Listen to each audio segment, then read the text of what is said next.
तर युतीवरून राज ठाकरे यांनी भूमिका मांडल्यानंतर काय काय प्रतिक्रिया आल्या तेही आपण पाहूया. तुम्ही अजूनही एकत्र येऊ शकता का?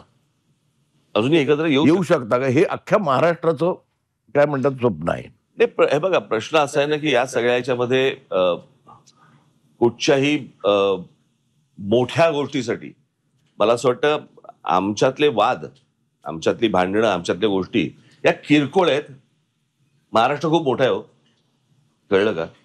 या महाराष्ट्राच्या अस्तित्वासाठी, मराठी माणसाच्या अस्तित्वासाठी ही भांडणं आणि हे वाद आणि ह्या सगळ्या गोष्टी अत्यंत क्षुल्लक आहेत, अत्यंत क्षुल्लक आहेत.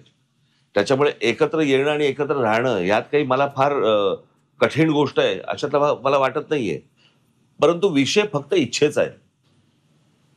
हा एकट्या माझ्या इच्छेचा नाहीये विषय आणि माझ्या काही स्वार्थाचा पण विषय नाहीये. मला असं वाटतं आपण लार्जर पिक्चर बघणं गरजेचं आहे. महाराष्ट्राचा स्वार्थ मी पाहतोच आहे. म्हणजे तर माझं म्हणणं आहे की सगळ्या महाराष्ट्रातल्या राजकीय पक्षांमधल्या सगळ्या मराठी लोकांनी येऊन एकच पक्ष काढावा. बात निकलेगी तो बहुत दूर तक जाएगी.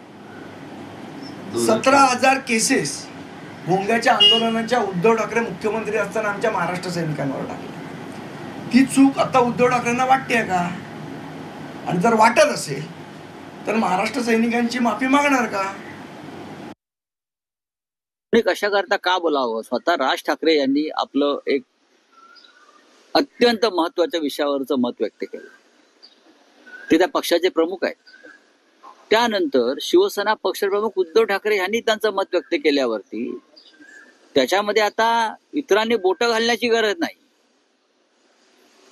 जेव्हा राज ठाकरे यांनी एक मत व्यक्त केलंय तेव्हा ते नक्की सकारात्मक आहेत ना. नवीन प्रवाह निर्माण करण्यासंदर्भात